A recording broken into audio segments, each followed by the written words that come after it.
Hello बच्चों, opine maths points में आपका स्वागत है। आज की इस वीडियो में हम कम्युलेटिव फ्रीक्वेंसी कर्व यानी कि ओगिव, जिसे ओजीव भी पढ़ा जाता है, यानी कि त्वरण, इसके बारे में सीखेंगे और साथ ही ये भी जानेंगे कि त्वरण का माध्यिका यानी कि मीडियन से क्या संबंध है। तो बच्चों आइए आज की इस वीडियो को शुरू करते हैं। सबसे पहले ओगिव होता क्या है आपको ये मालूम होना चाहिए। तो आपको मालूम है कि जो पिक्चर होती है वो किसी लिखित विवरण से अच्छा यानी कि हमें समझा सकती है। अगर हम किसी चीज़ की पिक्चर बना दें बजाय किसी चीज़ का वर्णन करने के, किसी चीज़ को एक्सप्लेन करने के, तो वो पिक्चर हमें ज़्यादा अच्छी तरीके से क्या होगी समझ में आएगी। तो हम यहाँ पर क्या करते हैं कि अगर हम क्या करें, ये जो हमारे पास डाटा दिया होता है, इंटरवल दिया हुआ है, इसकी जो ये लोअर लिमिट हैं या फिर जो अपर लिमिट हैं, इनके कोरस्पोंडिंग जो इनकी कम्युलेटिव फ्रीक्वेंसी आएगी, संचयी बारंबारता आएगी, उनके बीच अगर हम ग्राफ खींचें तो वो जो ग्राफ बनकर आता है, जो भी कर्व बनकर आएगा, वही क्या कहलाता है, हमारा ओगिव कहलाता है। अगर मैं जो इंटरवल आपको दिया हुआ है उसकी लोअर जो लिमिट है यानी कि जो निम्न सीमाएं हैं, इनके कोरस्पोंडिंग जो कम्युलेटिव फ्रीक्वेंसी होंगी, उन दोनों के बीच ग्राफ खींचता हूं तो मेरा जो त्वरण होता है, ओगिव होता है, वो लेस देन टाइप का ओगिव कहलाता है। और अगर मैं क्या करूं, ये जो मेरी लिमिट्स हैं वो अपर वाली ले ली जाएं और उनके कोरस्पोंडिंग जो भी सी एफ होंगे उनके बीच ग्राफ खींचें, तो जो मेरा ग्राफ बन के आएगा, जो कर्व बन के आएगा, उसे क्या कहते हैं, मोर देन टाइप का ओगिव। तो आइए बच्चों शुरू करते हैं। तो आपको यहाँ पर मार्क्स दिए हुए हैं इंटरवल की फॉर्म में और यहाँ पर ये दी हुई है स्टूडेंट्स की संख्या।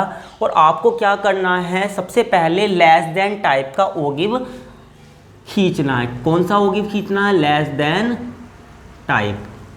तो लेस देन टाइप का अगर आपको ओगिव खींचना है तो सबसे पहले हमें क्या करना होगा, ये जो फ्रीक्वेंसी यानी कि जो आपको एफ दिया हुआ है, इसके कोरस्पोंडिंग आपको सी एफ निकालना होगा, यानी कि लेस देन वाला आपको सी एफ फाइंड करना होगा। तो लेस देन वाला सी एफ निकालने का मतलब ये है कि आपको पहले वो वाली बच्चों की संख्या निकालनी होगी जिनके मार्क्स 10 से कम हैं। तो 10 से कम तो 0 तक ही हो सकते हैं और उन बच्चों की संख्या है हमारी कितनी, 5। अब सेकंड में उन बच्चों की संख्या आपको निकालनी है जिनके मार्क्स 20 से कम हैं। तो 20 से कम वाले जो बच्चे होंगे उनमें तो ये वाले बच्चे भी शामिल हो जाएंगे, यानी कि जो 20 से कम वाले बच्चे हैं उसमें ये वाले बच्चे तो 3 हो गए, क्योंकि ये 3 बच्चे वो हैं जिनके मार्क्स कहाँ से कहाँ तक आए हैं, 10 से लेकर 20 तक। लेकिन 20 से कम में तो ये बच्चे भी शामिल होंगे ना जिनके मार्क्स 0 से लेकर 10 तक के, यानी कि 5 बच्चे भी शामिल हो जाएंगे। तो कितने बच्चे हो गए 20 से कम वाले, टोटल 3 और 5 8। और अगर हम बात करें यहाँ पर तो 30 से कम जो बच्चे होंगे, 30 से कम जितने भी बच्चों के नंबर आए हैं उसमें ये तीनों ही बच्चे जो हैं शामिल हो जाएंगे, यानी कि इनकी जो संख्या होगी वो आपकी हो जाएगी कितनी, 5 और 3 8, तो ये हो गया 4 और जुड़ जाएगा, यानी 8 और 4 12। यानी हम सिंपली देख सकते हैं, पहले वाला आपको एज इट इज़ लिखना, फिर इसमें इसको ऐड करना, 5 और 3 8, 8 और 4 12। इसी तरीके से हम आगे का जो प्रोसीजर है उसको कंप्लीट करेंगे। तो 12 और 3 मेरा हो गया 15, 15 और 3 हो गया मेरा 18, 18 और 4 हो गया मेरा 22, 22 और 7 हो गया मेरा 29, 29 और 9 हो गया मेरा 38, 38 और 7 हो गया मेरा 45 और 45 और 8 हो गया मेरा 53। तो ये मेरी लेस देन वाली जो संचयी बारंबारता है, कम्युलेटिव फ्रीक्वेंसी, वो निकल गई है। अब मुझे क्या करना है, इसका अगर लेस देन वाला टाइप वाला ओगिव खींचना, तो मैं क्या करूँगा कि ये जो लोअर लिमिट्स हैं इनको तो मैं जो हॉरिजॉन्टल एक्सिस होती है यानी कि जो एक्स एक्सिस होती है इस पे इसको मार्क करूँगा, यानी कि जो लोअर लिमिट हैं उनको यहाँ पर मार्क कर लूँगा और जो ये सी एफ है उनको मैं यहाँ पर ले लूँगा वाई एक्सिस पर। आप कोई भी सुटेबल स्केल यहाँ पर मान सकते हैं, जैसे हमने यहाँ पर 1 सेंटीमीटर को 10 के इक्वल माना हुआ है और यहाँ पर वाई एक्सिस पर 1 सेंटीमीटर को मैंने 5 के बराबर मान लिया है। आप अपनी सुविधा के अनुसार कोई भी स्केल जो है वो, कोई भी पैमाना जो है वो मान सकते हैं। अब क्या करेंगे, हम इनके जो कोरस्पोंडिंग CF है उनको मार्क करेंगे। तो यहाँ पर हो गया आपकी 0, तो 0 पर जो आपका CF है वो हो गया हमारा 5। तो 0 पर कितना CF हुआ, 5।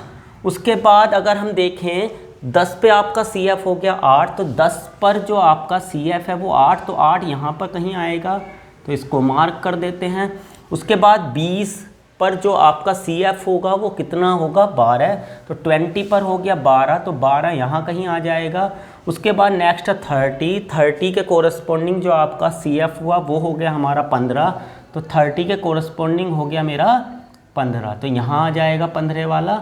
उसके बाद 40 के कोरस्पोंडिंग 18, तो 40 के कोरस्पोंडिंग हो गया मेरा 18। और नेक्स्ट है मेरा 50, तो 50 के कोरस्पोंडिंग मेरा 22 होगा, और 60 के कोरस्पोंडिंग हो जाएगा 29। तो 50 के कोरस्पोंडिंग हो गया मेरा 22, तो 22 यहाँ कहीं आएगा इस जगह पर, तो यहाँ पर 22 आ गया। और 60 के कोरस्पोंडिंग हो गया 29, तो 60 के कोरस्पोंडिंग मेरा हो जाएगा 29 इसके जस्ट सामने। और उसके बाद है 70 के कोरस्पोंडिंग हो गया 38, तो 70 के कोरस्पोंडिंग हो गया मेरा 38। और नेक्स्ट हो गया मेरा 80 के कोरस्पोंडिंग 45, तो 80 के कोरस्पोंडिंग हो जाएगा मेरा 45 इसके जस्ट सामने। और नेक्स्ट मेरा हो गया 90 के कोरस्पोंडिंग हो गया मेरा 53, तो जो 90 है उसके कोरस्पोंडिंग हो गया मेरा 53, ये यहाँ कहीं आ जाएगा। तो ये जो पॉइंट हैं वो हमने मार्क कर लिए हैं। अब क्या करेंगे, जितने भी हमारे पॉइंट आए हैं इनको हम क्या करेंगे, आपस में ज्वाइन करते जाएंगे फ्री हैंड कर्व बना करके। स्मूथली आपको इनको क्या करना है, ज्वाइन कर देना है। तो ज्वाइन करने के बाद ये जो आपका कर्व निकल के आया है, यही कर्व हमारा कहलाता है क्या, ओगिव, यानी कि तोरण। कौन से टाइप का, लेस देन, क्योंकि हमने यहाँ पर जो लिमिट्स लिए हैं वो लोअर वाली ली हैं। अब अगर आपको मोर देन टाइप का ओगिव खींचना है, मोर देन टाइप से अधिक प्रकार का, से अधिक प्रकार का, तो उसके लिए आपको क्या करना होगा बच्चों, ये जो आपके इंटरवल है इनमें आपको कौन सी लिमिट्स लेनी होंगी, अपर लिमिट लेनी होंगी, और इनके कोरस्पोंडिंग ही आपको CF फाइंड करना होगा। तो आइए जो अपर लिमिट है उनके कोरस्पोंडिंग हम CF फाइंड करते हैं। तो यहाँ पर हमें क्या करना है, यानी कि 0 से बड़े, यानी कि 0 से बड़े जो नंबर होंगे वो आपको, यानी कि बच्चों की संख्या आपको देखने, तो 0 से बड़े यानी कि 0 नंबर से ज़्यादा जितने भी बच्चों के आए हैं वो आपको पता करने। तो 0 से ज़्यादा जो नंबर आए होंगे वो तो सभी बच्चों के आए होंगे, या तो 0 आए होंगे या 0 से ज़्यादा आए होंगे। तो टोटल बच्चे हमारे कितने हैं उनको हम गिनेंगे, तो हमारे बैठेंगे 53, यानी कि 0 से ज़्यादा या 0 के बराबर जो नंबर आए हैं वो तो सभी बच्चों के आए हैं, और उनकी संख्या है हमारी 53। तो 0 से ज़्यादा नंबर प्राप्त करने वाले बच्चे हो गए हमारे पास कितने, 53। उसके बाद अगर हम बात करते हैं 10 से ज़्यादा नंबर जिन बच्चों ने प्राप्त करे हैं उनकी संख्या की, तो 10 से ज़्यादा या 10 के बराबर जिन बच्चों ने प्राप्त करे होंगे उनमें से हम ये वाले नंबर, यानी कि इन वाले बच्चों को क्या कर देंगे, हटा देंगे, क्योंकि ये तो वो बच्चे हैं जिनके मार्क्स क्या हैं 0 से लेकर 10 तक के। तो हम क्या करेंगे, इन बच्चों को इस 53 में से माइनस कर देंगे, तो हमारा बचेगा कितना, 53 में से अगर हम 5 माइनस करते हैं तो 48। उसके बाद नेक्स्ट अगर हम देखें तो 20 से जो बड़े होंगे उसमें ये दोनों ही शामिल नहीं होंगे, तो यानी कि हमें क्या करना पड़ेगा, 53 में से इन दोनों को माइनस करना पड़ेगा, या फिर हम सिंपली 50 यानी कि जो 48 है उसमें से किसको माइनस कर देंगे, 3 को, क्योंकि हम ऑलरेडी ही 5 को माइनस कर चुके हैं। तो 48 में से अगर मैं 3 को माइनस करता हूँ तो मेरा बचेगा 45, यानी कि मैं देख सकता हूँ टोटल बच्चे 53 थे, उसमें से मैंने पहले करा इस 5 को माइनस, फिर इस 3 को माइनस करा, और इसी तरीके से मैं आगे का जो मेरा क्रम है उसको बना सकता हूँ। अब मैं 45 में से इस 4 को माइनस करूँगा तो बनेगा मेरा 41 में से 3 को माइनस करूँगा तो बनेगा मेरा 38 में से 3 माइनस करूँगा तो बनेगा 35 में से 4 माइनस करूँगा तो बनेगा 31 में से 7 माइनस करता हूँ अगर मैं तो मेरा बनेगा 24, और 24 में से अगर मैं माइनस कर दूँ 9 को तो 24 में से अगर मैं माइनस करता हूँ 9 को तो मेरा बन जाएगा 12, सॉरी 12 नहीं बनेगा, 14 में से 9 गया, ये बच जाएगा मेरा 15, 15, और 15 में से अगर मैं 7 को माइनस करता हूँ तो मेरा बन जाएगा 15 में से 7 गए 8, यानी कि उन बच्चों की संख्या जिनके जो मार्क्स आए हैं वो कितने हैं हमारे 90 से ज़्यादा हैं, उनकी संख्या मेरी कितनी हो जाएगी 8 हो जाएगी। अब ये जो अपर लिमिट्स हैं और जो मेरी मोर देन टाइप का CF बना है, इनके बीच मैं ग्राफ खींचूंगा, यानी कि इन पॉइंटों को लोकेट करूंगा। जो मेरा अपर लिमिट्स हैं उनको एक्स एक्सिस पर मार्क कर लूँगा, और जो मेरी ये CF आई है मोर देन टाइप वाली, उनको मैं जो मेरी वाई एक्सिस है उस पर क्या कर लूँगा, मार्क कर लूँगा। तो अगर मैं देखता हूँ tan के कोरस्पोंडिंग जो मेरा CF हुआ वो 53 हो गया, तो tan के कोरस्पोंडिंग मेरा हो जाएगा 53 यहाँ कहीं आएगा। नेक्स्ट 20 के कोरस्पोंडिंग हो गया मेरा 48, तो 20 के कोरस्पोंडिंग मेरा हो जाएगा 48, वो यहाँ कहीं आएगा। नेक्स्ट है मेरा 30 के कोरस्पोंडिंग हो जाएगा मेरा 45, तो 30 के कोरस्पोंडिंग हो जाएगा 45। उसके बाद 40 के कोरस्पोंडिंग हो गया मेरा 41, तो 40 के कोरस्पोंडिंग हो जाएगा 41, जो यहाँ कहीं आएगा।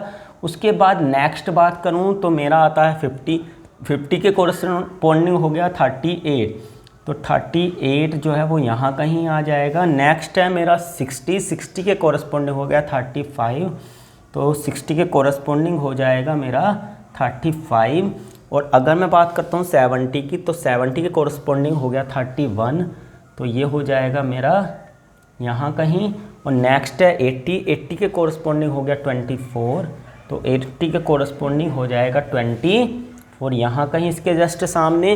और नेक्स्ट है मेरा 90 के कोरस्पोंडिंग हो गया 15, तो 15 यहाँ कहीं आएगा। और नेक्स्ट है मेरा लास्ट वाला 100 के कोरस्पोंडिंग हो गया मेरा 8, तो 8 जो है वो यहाँ कहीं आ जाएगा।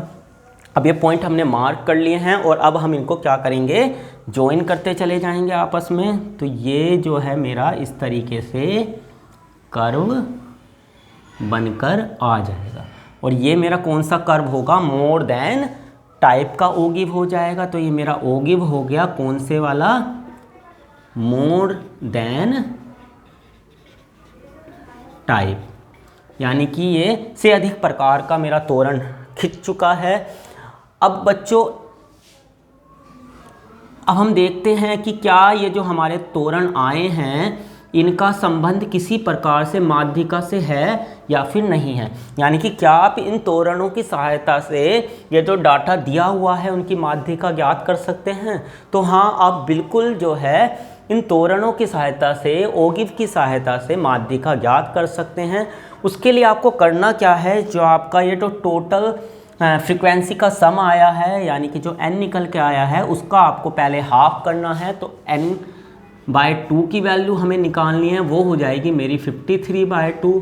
तो डिवाइड लगाता हूँ तो ये आएगा 2 दूनी 4, 2 छिक्के 12, यानी 26.5 आ जाएगी। अब आपको करना क्या है, ये जो CF है इसमें 26.5 को मार्क करना है। तो 26.5 यहाँ कहीं आएगा, इसको आपको क्या कर देना है, मार्क। और अभी इस पॉइंट से होते हुए एक्स एक्सिस के पैरेलल एक लाइन ड्रॉ करनी है। तो आपको पैरेलल जो है एक्स एक्सिस के वो लाइन ड्रॉ करनी है, इस तरीके से कर लेंगे आप। फिर जहाँ ये इस कर्व को काटता है, जहाँ भी ये इसको ओगिव को काटेगा, वहाँ से क्या कर देंगे, हम परपेंडिकुलर ड्रॉ करेंगे एक्स एक्सिस के ऊपर। तो ये जो पॉइंट होगा इसकी वैल्यू फाइंड कर सकते हैं। तो ये लगभग हमारी हम देख सकते हैं 55 पॉइंट करके कुछ आएगी। आप अगर इसको ग्राफ पे ड्रॉ करेंगे, ग्राफ पेपर पर, तो आप एग्जैक्टली बता पाएंगे कि हाँ यहाँ पर वैल्यू कितनी होने वाली है। तो ये जो वैल्यू होगी यही हमारी क्या हो जाएगी, मीडियन हो जाएगी।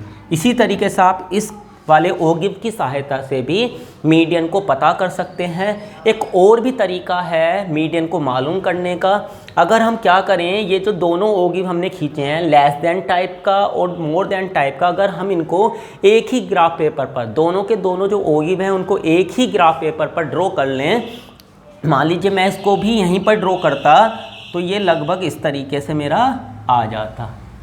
अब ये दोनों ओगिव जहाँ पर एक दूसरे को कट कर रहे हैं वो सेम वही पॉइंट होगा जो ये वाला पॉइंट है। अब यहाँ से हम डाल देंगे उसके ऊपर परपेंडिकुलर, तो जब हम परपेंडिकुलर डालेंगे तो जो भी ये वैल्यू आने वाली होगी यही क्या हो जाएगा, हमारा मीडियन हो जाएगा।